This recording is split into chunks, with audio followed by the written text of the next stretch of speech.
गले में मंगलसूत्र ना हो तो हम लोग क्या समझते हैं भाई ये प्लाट अभी खाली। नमस्कार, मैं ओमदेव। आज हम हैं दिल्ली में, हमारे साथ हैं कल्पना बौद्ध जी। कल्पना बौद्ध जी संगठन भी चलाती है, इसके अलावा समय समय पर अपनी जो राय पेश करती रहती हैं। हम इनसे बात करेंगे कि जो धीरेंद्र शास्त्री है, उन्होंने ग्रेटर नोएडा में एक बहुत बड़ी बात बोल दी है महिलाओं के लिए कि जो महिलाएं सिंदूर नहीं लगाती हैं, गले में मंगलसूत्र नहीं पहनती हैं, तो समझो कि वो प्लॉट खाली है। इन हिंदू महिलाओं के लिए ये सब जो बोले गए हैं, कई लोग इसकी आलोचना कर रहे हैं। इस विषय पर हम कल्पना जी से बात करेंगे। कल्पना जी, आपने भी सिंदूर नहीं लगाया है, ना बिंदी है, ना कोई मंगलसूत्र है। देखिए, पहली बात तो ये जो धीरेंद्र शास्त्री है, इसकी बुद्धि खिसक गई है। ये मेंटली पागल है। जो कि देश के जो महिलाओं का इसने जिस तरीके से अपमान किया है, 50% देश की जो महिलाएं हैं उसका इसने अपमान किया है। और ये मुझे लग रहा है कि इसको पागल खाने जाने की ज़रूरत हो गई है, इसलिए वो इस तरीके का भाषणबाजी कर रहा है। क्योंकि उसकी जो मानसिकता है वो निकल के, महिलाओं के प्रति क्या मानसिकता है उसकी, वो निकल के बाहर आई है, वो देखने को मिला है। इसको लेकर के हम अभी उसके खिलाफ FIR दर्ज करवाएंगे कि उसने हमारी 50% महिलाओं का अपमान किया है। उसकी वो अपनी खुद बहन बेटियों को इसी तरीके से यूज करता होगा। वो देखता होगा, जो उसकी बहन होगी, बेटी होगी, वो देखता होगा कि ये तो खाली प्लॉट है। अगर वो सच में एक इंसान होता और जो महिलाओं का सम्मान कर रहा होता, तो ऐसे व्यक्ति के अंदर से ये बात नहीं निकलती। क्योंकि उनके मनुस्मृति में ही ये सारी चीज़ें हैं। उनका जो कर्मकांड है, जो उनके लोग हैं, उनके अंदर यही मानसिकता, वो इसी तरीके से बहन बेटियों को देखते। वो तो सनातन की बात करते हैं, धर्म की बात करते हैं, और बाबा हैं एक लफंडरा है बिल्कुल करके। ये पागल व्यक्ति है जो देश के लोगों को, देश की बहन बेटियों को गुमराह करता है। उनका कई बार, इसने एक बार ऐसे ही और स्पीच दिया जो हमेशा ये बहन बेटियों के सम्मान, मान सम्मान पर अटैक करता है। और ऐसे व्यक्ति को जेल में ही रहना चाहिए और जेल में ही डालना चाहिए। और हम सबसे ज़्यादा अपनी महिलाओं को बेवकूफ़ समझते हैं जो इस तरीके की अभद्र टिप्पणी करती हैं, उसके बाद भी महिलाओं को समझ में नहीं आता है। सनातन धर्म को मजबूत कर रहे हैं धीरेंद्र शास्त्री। समाज फिर भी जाग रहा है, लेकिन कुछ महिलाएं हैं, क्योंकि उन्होंने ऐसा माइंड सेट कर रखा है महिलाओं का कि जो 5,000 पर पहले से जो भर रखा है वो नहीं निकल पा रही इससे। तो वो सोच रहे होंगे कि हम हिंदू राष्ट्र घोषित कर देंगे, हम सनातनी धर्म स्थापित कर देंगे। हम कह रहे तुम्हारे बाप की औकात नहीं है, तुम ये कहीं स्पीच दे करके देख लो कि हमने हिंदू राष्ट्र की घोषणा कर दी है। ईंट से ईंट ना बजा दी तो ये कल्पना का नाम नहीं। और अभी संसद भवन के अंदर जिस तरीके से नरेंद्र मोदी जी ने सिंगोल की स्थापना की, उसको लेकर के मैं सड़कों पे उतर गई। आप हिंदू राष्ट्र से या हिंदू धर्म से, सनातन धर्म से क्यों दिक्कत मानते हैं आप? देखिए, ये देश धर्मनिरपेक्ष है, ये मानव धर्म है, समता समानता एकता का प्रतीक है हमारा देश, जो हमारा संविधान देता है, जो भारतीय संविधान में है, समता समानता एकता। जब भारत देश धर्मनिरपेक्ष है तो तुम धर्मों में कैसे हमें बांट सकते हो?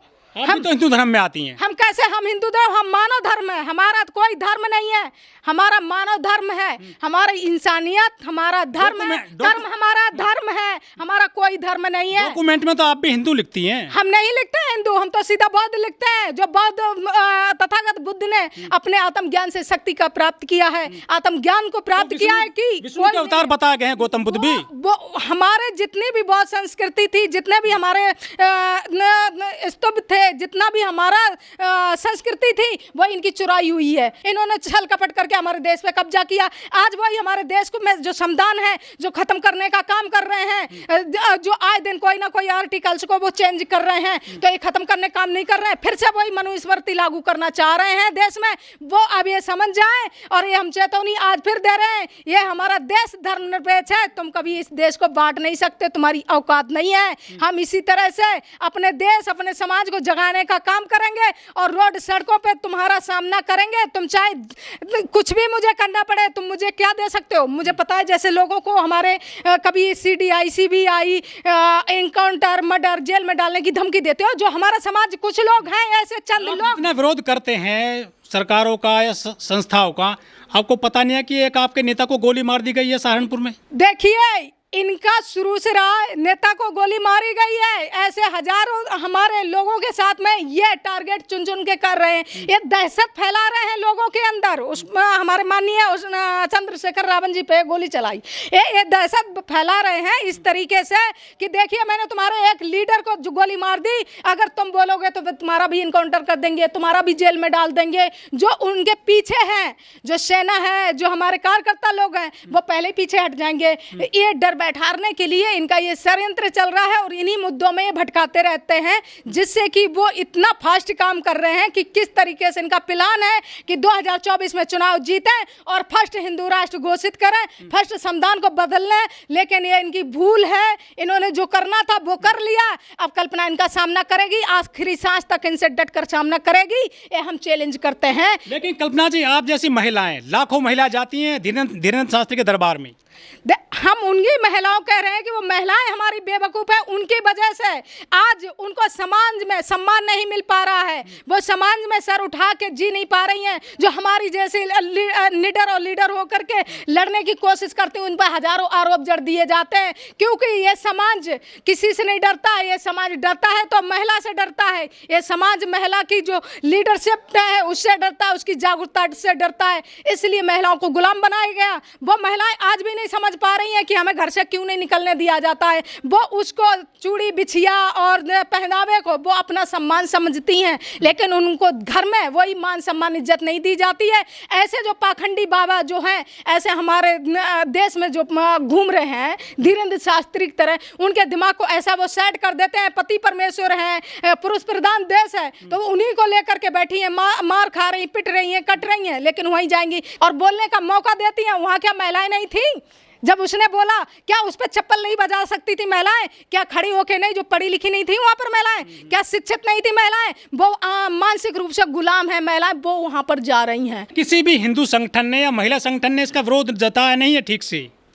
क्यों जताएंगे? जो हिंदू संगठन के लोग हैं वो तो चाहते हैं हिंदू राष्ट्र की स्थापना हो, वो प्रचार प्रसार के लिए इनको बड़े लेवल पे, लेकिन हम अपनी महिलाओं से कह रहे हैं कि उनको अभी भी समझ आ जाना चाहिए कि ऐसे पाखंडी बाबाओं को चप्पलों से, जूतों से उनका स्वागत करना चाहिए, अपने हक अधिकारों के लिए खड़े होने चाहिए। जब तक वो खड़ी नहीं होंगी, देश में कभी उनको सम्मान नहीं मिलेगा और ऐसे पाखंडी लोग और ऐसे मनुस्मृति धर्म के लोग हमारी महिलाओं के मान सम्मान पे ठेस और स्वाभिमान पे ठेस पहुंचा रहेंगे। पाकिस्तान से एक महिला आ गई है सीमा हैदर करके, उसको तो काफी सम्मान मिल रहा है हमारे देश में। वह एक जासूसी महिला है। पूछना चाहती हूँ कि जो मोदी बड़े बड़े वादे कर रहा है कि हमारे देश में कोई भी आतंकी, कोई भी बाहर का व्यक्ति नहीं घुस सकता है, लेकिन आप ये बताइए, एक पाकिस्तान से होके नेपाल के बॉर्डर होकर के हमारे भारत देश में एक महिला घुस जाती है, और वो भी दुश्मन की बेटी कैसे घुस गई? हमारी एजेंसियां क्या कर रही, NIA क्या कर रहा था? जब उसने अंदर एंट्री करी उस टाइम क्या सो गए? कहाँ गए तुम्हारे बड़े बड़े वादे? कहाँ गए तुम्हारे जो आप कह रहे थे कि हमारे तो बहुत मजबूती से काम करती हैं, हमारी एजेंसियां बहुत मजबूती से काम कर रही, लेकिन अब कहाँ गए? और उसको तुमने पनाह दी, जो अपनी घर की बेटी को, बहन बेटी को सुरक्षा नहीं दे सकते हो। आए दिन रेप हो रहे, आए दिन मर्डर हो रहे, आए दिन घटनाएं हो रही हैं, लेकिन तुम उनको तो नहीं दे रहे हो सुरक्षा। एक बाहर की महिला आकर के तुम उसको सुरक्षा दे रहे हो, 4-4 बच्चों को ला करके अपने पति को अपने घर को छोड़ करके आ रही है। उसको वहाँ खसम नहीं मिले थे क्या? वहाँ उसको यार दोस्त नहीं मिले थे?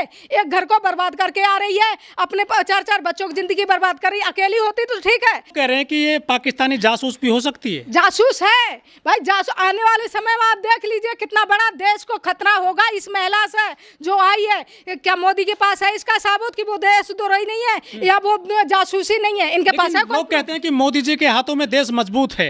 देश मजबूत है, दिख तो रहा है कितना मजबूत है देश। खाने तक के लोगों को लाले पड़े हैं, अगर सुबह खाना बन जाता तो शाम के लिए इंतजार करते हैं। और चाइना ने 1000 करोड़ जमीनों पर कब्जा कर लिया है, तो मजबूत है ना, दिख रहा है, अंधभक्तों को दिख रहा है। तो वो बोल रहे हैं कि किस तरीके से एक महिला पाकिस्तान से आकर के हमारे देश में घुस जा रही है, किस तरीके से लोग हमारे देश में घुसपैठी कर रहे हैं। और हम जैसे जागरूक और हमारे सामाजिक जो और भी अन्य बुद्धिजीवी लोग हैं, वो इन्हीं चीज़ों का विरोध करते हैं और करते रहेंगे।